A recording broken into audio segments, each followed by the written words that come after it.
Hi hello ನಮಸ್ಕಾರ ಎಲ್ಲರಿಗೂ.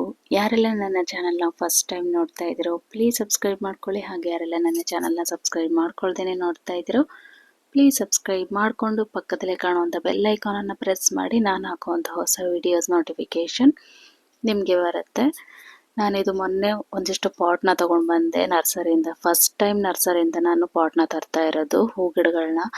But ಏನಾಯಿತು ಅಂತ ಅಂದರೆ ರೋಸಲ್ಲಿ ಒಂದು ಹೂ ಬಿಟ್ಟಿತ್ತು. ನೋಡೋಣ ಹೇಗಾಗುತ್ತೆ ಅಂತೇಳಿ ತೊಗೊಂಡು ಬಂದೆ.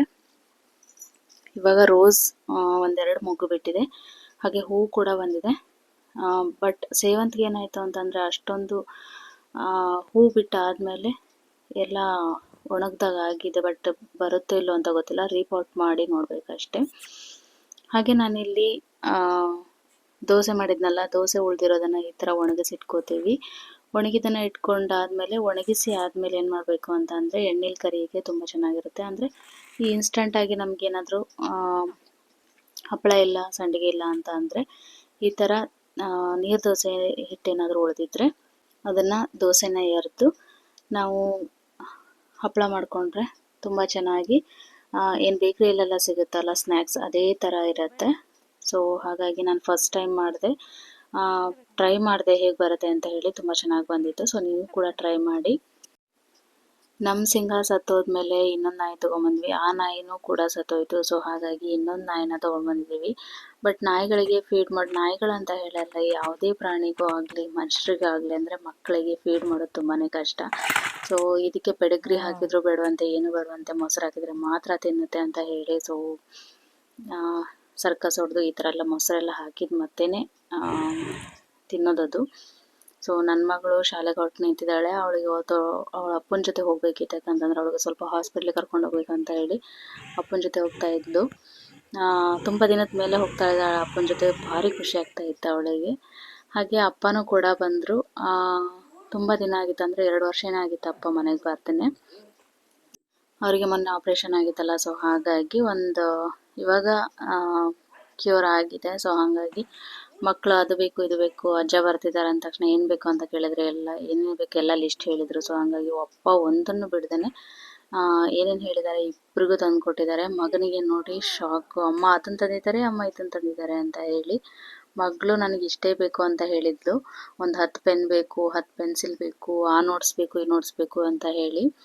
ಹಾಗೆ ಅವಳಿಗೆ ಅಜ್ಜಿ ಅಲ್ಲಿ ಇಲ್ಲಿ ಹೋದಾಗೆಲ್ಲ ಜಾತ್ರೆದು ಹಾಗೆ ಯಾವುದಾದ್ರೂ ಶಾಪಿಗೆ ಹೋದರೆ ಏನು ಚೆನ್ನಾಗಿ ಕಾಣುತ್ತೆ ಎಲ್ಲ ತೆಗೆದಿಟ್ಕೊಂಡಿರ್ತಾಳೆ ಅವಳಿಗೆ. ಹಾಗೆ ಬರುವಾಗೆಲ್ಲ ಒಟ್ಟಿಗೆ ಕೊಟ್ಟು ಕಳಿಸಿದ್ರು. ಎಲ್ಲ ಹಾಕೊಂಡು ನೋಡ್ತಾ ಇದ್ದೆ. ಸ್ಕೂಲಿಗೆ ಹೋಗೋ ಟೈಮ್ ಆಗಿತ್ತು ಅಂದರೂ ಕೇಳಲಿಲ್ಲ.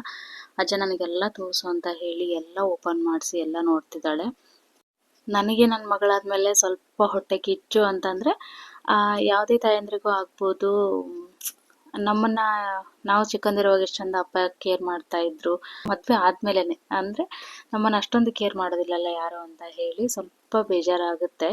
ಎಲ್ಲ ಅಮ್ಮಂದ್ರಿಗೂ ಅದೊಂದು ಇದೇ ಇರುತ್ತೆ ಅನ್ಕೋತೀನಿ. ಹಾಗೆ ಇದೊಂದು ನೈಟಿನ ನಾನು ನಿಮಗೆ ಆಲ್ರೆಡಿ ಒಂದ್ಸತಿ ತೋರಿಸಿದೆ, ಬಟ್ಟೆ ತಂದಿದ್ದೀನಿ, ನಾನು ಇದನ್ನು ಸ್ಟಿಚ್ ಮಾಡಬೇಕಷ್ಟೇ ಅಂತ ಹೇಳಿ. ಸೊ ಈ ಥರ ಸ್ಟಿಚ್ ಮಾಡಿದ್ದೀನಿ. ಇದನ್ನು ಫುಲ್ ಇನ್ನೊಂದ್ಸತಿ ತೋರಿಸ್ತೀನಿ ಯಾವಾಗಲಾದರೂ. ಹಾಗೆ ಇದಿಷ್ಟು ಐಟಮ್ ಸ್ಕೂಲ್ ಅಸೆಸರೀಸ್, ಹಾಗೆ ಅವಳಿಗೆ ಸರ ಬಳೆ, ಹಾಗೆ ಅಕ್ಕ ಒಂದಿಷ್ಟು ಅವಳಿಗೆ ಡ್ರೆಸ್ ಕೊಟ್ಟು ಕಳಿಸಿದ್ದಾಳೆ. ಹಾಗೆ ಅಮ್ಮ ಒಂದು ಬ್ಲೌಸ್ ಪೀಸ್ ಇತ್ತಂತೆ, ಅದನ್ನ ಒಂದು ಏನಾದರೂ ಹೊಲ್ದು ಕೊಡು ಅವಳಿಗೆ ಅಂತ ಹೇಳಿ ಅದನ್ನು ಕೊಟ್ಟಿದ್ದಾರೆ. ಅದನ್ನು ಕೂಡ ಸ್ಟಿಚ್ ಮಾಡಿದ್ಮೇಲೆ ತೋರಿಸ್ತೀನಿ ಹೇಗೆ ಬರುತ್ತೆ ಅಂತ ಹೇಳಿ.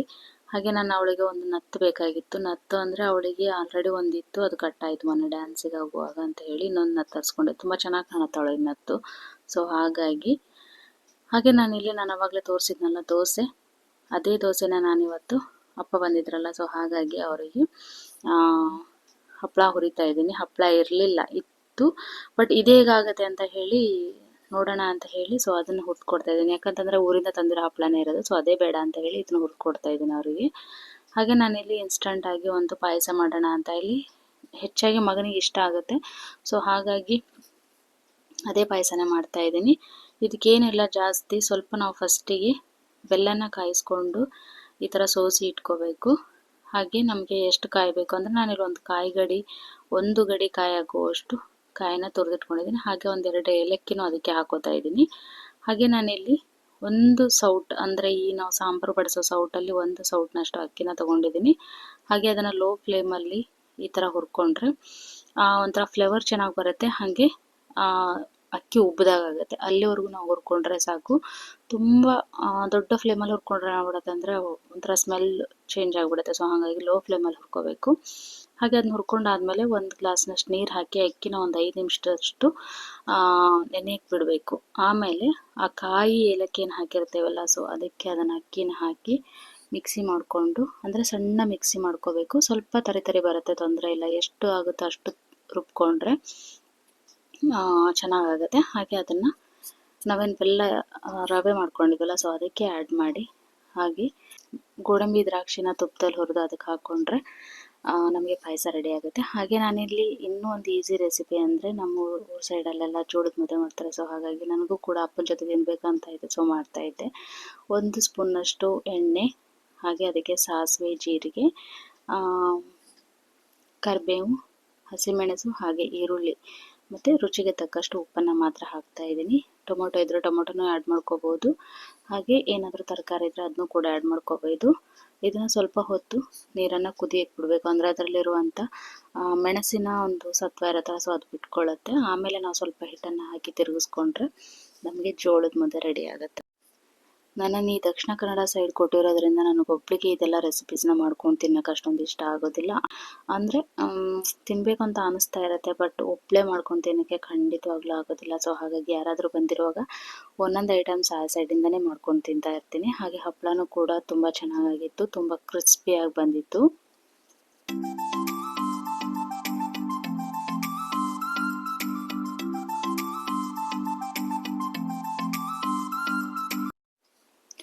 ಅಪ್ಪನಿಗೆ ಸಿಂಪಲ್ ಅಡುಗೆ ಅಂದರೆ ತುಂಬ ಇಷ್ಟ. ಅಪ್ಪನಿಗೆ ತುಂಬ ಹೆವಿಯಾಗಿ ಕರೆದಿರೋದಾಗಲಿ ಮತ್ತು ಚಪಾತಿ ಆಗಲಿ ಅದೆಲ್ಲ ಇಷ್ಟ ಆಗೋದಿಲ್ಲ. ಸೊ ಹಾಗಾಗಿ ನಾನು ಅಪ್ಪನಿಗೆ ಇಷ್ಟ ಆಗೋ ಥರನೇ ಮಾಡಿದೆ. ಹಾಗೆ ನನ್ನ ಮಗಳಲ್ಲಿ ಸುಮ್ಮನೆ ಕೂರೋಕ್ಕೆ ಬಿಡೋದಿಲ್ಲ ಯಾರನ್ನು. ಅಪ್ಪ ಬಂದ್ರಂತೂ ಅಪ್ಪನಂತರೂ ಸುಮ್ಮನೆ ಕೂರೋಕ್ಕೆ ಬಿಡೋದಿಲ್ಲ. ಹಾಗಾಗಿ ಅವ್ರ ಹತ್ರ ಇರೋ ಒಂದು ಸಾಂಗನ್ನು ಹಾಕಿಸ್ಕೊಂಡು ಫೋನಲ್ಲಿ ಕುಣಿತಾ ಇದ್ಲು. ಹೆಣ್ಮಕ್ಳಿದ್ರೆ ಎಷ್ಟೊಂದು ಖುಷಿ ಆಗುತ್ತೆ ಅಂತ ಹೇಳ್ತಾರೆ. ಅದು ಅಂದರೆ ಅವರವರ ಮನೆಯಲ್ಲಿ, ಅಂದರೆ ಹೆಣ್ಮಕ್ಳಿರೋ ಮನೆಯೇ ಚಂದ. ಸೊ ಹಾಗಾಗಿ ನಮ್ಮ ಮನೇಲಿ ಈಗ ನಾನು ಅಕ್ಕ ಇಬ್ಬರು ಮದುವೆ ಆಗಿ ಬಂದಿದ್ದೀವಿ. ಅವರಿಬ್ಬರಿಗೆ ಹೇಗೆ ಅನ್ನಿಸ್ತಾ ಇರ್ಬೋದು ಅಂತ ಹೇಳಿ ನಮ್ಗೆ ಇವಾಗ ಫೀಲ್ ಆಗುತ್ತೆ. ಯಾಕಂತಂದರೆ ನಮ್ಮನ್ನು ಬಿಟ್ಟಿದ್ದಾರಲ್ಲ, ಹೇಗೆ ಇರ್ಬೋದು ಅನ್ನೋ ಒಂದು ಕಲ್ಪನೆ ಕೂಡ ಮಾಡ್ಕೊಳ್ಳೋಕ್ಕೂ ಆಗೋದಿಲ್ಲ. ಯಾಕಂತಂದರೆ ನಮ್ಮನ್ನು ಇಲ್ಲಿ ಬಂದಿರುವಾಗ ಸ್ವಲ್ಪ 1 ದಿನ 2 ದಿನ ನೋಡ್ತಾರೆ. ಹಾಗೆ ನಾವು ಕೂಡ ರಜೆಯಲ್ಲಿ ಹೋಗಿ ಬರ್ತೀವಿ ಅಷ್ಟೇ, ಅವ್ರ ಜೊತೆ ಇದ್ದಾಗ ಆಗೋದಿಲ್ಲ. ಅದು ನನ್ನ ಮಗಳನ್ನ ನನ್ನ ಆ ಒಂದು ಪ್ಲೇಸಲ್ಲಿ ಇಟ್ಕೊಂಡು ನಾನು ಯೋಚನೆ ಮಾಡುವಾಗ ಯೋಚನೆ ಕೂಡ ಮಾಡ್ಕೊಳಕ್ಕಾಗೋದಿಲ್ಲ, ಅಷ್ಟೊಂದು ಬೇಜಾರಾಗುತ್ತೆ ನನಗೆ. ಯಾಕಂತಂದರೆ ನಾನು ನನ್ನ ಮಗಳನ್ನ ಅಂದರೆ ನಾವು ಇವಾಗ ಬೆಳೆಸ್ತಾ ಇರೋ ಒಂದು ಅವಳಿಂದ ಬರ್ತಾ ಇರುವಂಥ ಒಂದು ಆ ಖುಷಿ ಆಗಿರ್ಬೋದು, ಅವಳಿಗೆ ನಾವು ಕೊಡ್ತಾ ಇರೋವಂಥ ಒಂದು, ಅವಳು ಏನು ಬಯಸ್ತಾಳೋ ಅದನ್ನೆಲ್ಲ, ಏನೇನು ಬಯಸ್ತಾಳೆ ಎಲ್ಲ ಕೊಡ್ತಾ ಇದ್ದೀವಿ ಅನ್ನೋ ಒಂದು ಏನೋ ಖುಷಿ ಇದೆ. ಮಗಳು ಅನ್ನೋದು ಒಂದು ಇದೆಯಲ್ಲ, ಸೊ ಅದು ತುಂಬಾ ಮನಸ್ಸಿಗೆ ಹತ್ತಿರವಾದಂಥ ಒಂದು ಪದ. ಯಾರ್ಯಾರೆಲ್ಲ ಹೆಣ್ಮಕ್ಳು ಇರ್ತಾರೋ, ಯಾರ್ಯಾರಿಗೆಲ್ಲ ಹೆಣ್ಮಕ್ಳು ಇರ್ತಾರೋ, ಸೊ ಅವರಿಗೆಲ್ಲ ಈ ಒಂದು ಅನುಭವ ಆಗ್ಬೋದು. ನಾನು ಹೇಳೋದೇನು ಅಂತ ಅಂದರೆ, ಹೆಣ್ಣು ಅಂತ ಅಂದರೆ ಅಪ್ಪ ಅಮ್ಮನಿಗೆ ಮಾತ್ರ ಅವರ ಮನೇಲಿ ತವ್ರ ಮನೆಯಲ್ಲಿ ಸೀಮಿತವಾಗಿರ್ತೇನೆ. ಅವಳು ಹೇಗೆ ಬೆಳೆದು ಬಂದಿರ್ತಾಳೋ ಹಾಗೆ ಮುಂದೆನೂ ಕೂಡ ಅವಳನ್ನು ಒಂದು ಖುಷಿಲಿ ನಡೆಸ್ಕೊಂಡು ಹೋದರೆ, ಯಾವುದೇ ಹೆಣ್ಣು ಪುಣ್ಯ ಮಾಡಿದಾಳೆ ಅಂತ ಅಂದರೆ, ಗಂಡನ ಮನೇಲಿ ಸುಖವಾಗಿದ್ದಾಳೆ ಅಂತ ಅಂದರೆ, ಅಪ್ಪನ ಥರ ಇರೋ ಗಂಡ ಸಿಕ್ಕಿದ್ರೆ ಖಂಡಿತವಾಗ್ಲೂ ಸುಖವಾಗಿರ್ತಾಳೆ.